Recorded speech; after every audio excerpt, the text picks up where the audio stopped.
Trump 2024 National Press Secretary Karoline Leavitt joins me today. Alongside her, Mark Lauder, the Chief Communications Director at America First Policy Institute, former Special Assistant to President Trump.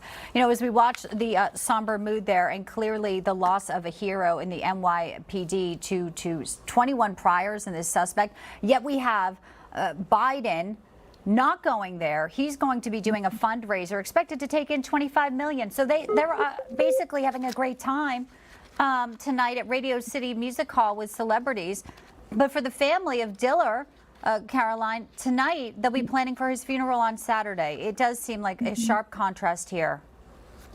That's exactly right, Bianca. There is no greater contrast than the one Americans will have before them on the ballot on November the 5th. We have a man of the people in President Trump versus a corrupt career politician in Joe Biden. While President Trump is honoring the life and the legacy of Officer Brian Diller, who was senselessly killed by a career criminal who was arrested 21 times prior, Joe Biden will be having a ritzy fundraiser with Barack Obama and crooked Hillary Clinton, Lizzo, Queen Latifah, raking in cash from donors who support the very soft on crime policies that killed Officer Diller and leave his one-year-old child to be raised without a father. Joe Biden is crooked. He is corrupt. He supports the lawlessness that took Officer Diller's life. President Trump will always stand with our men and women in blue, and he is wheels up on his way to this very somber funeral service today. Yes, and you know, to your point too about the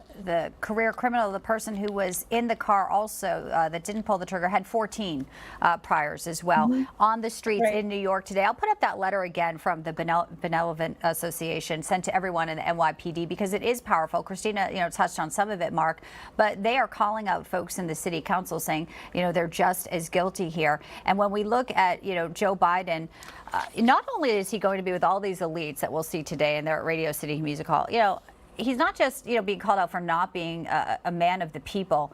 His brother right now, you know, James Biden, linked to this Medicare fraud scheme that also hurts many hardworking Americans.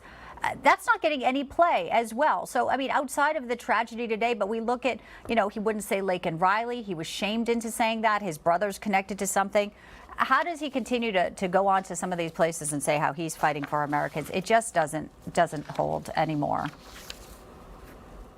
Yeah, this is quite the split screen, Bianca. Today really is the campaign in a nutshell. You have former President Trump showing not only his condolences and concern for the family of that fallen officer, but really to all New Yorkers to say enough is enough. And you've got to get tough on crime. We've got to put these criminals behind bars if we want to have safer communities, safer families. And then you have Joe Biden basically partying with the millionaires and billionaires and saying there's nothing to see here. There's nothing wrong. The economy's great. The border's secure. You know, soft on crime, defund the police. That's really where the future of our country is. And so for Americans, regardless of how you voted in the past, look at what we have right now. You've got this playing out right in front of you today.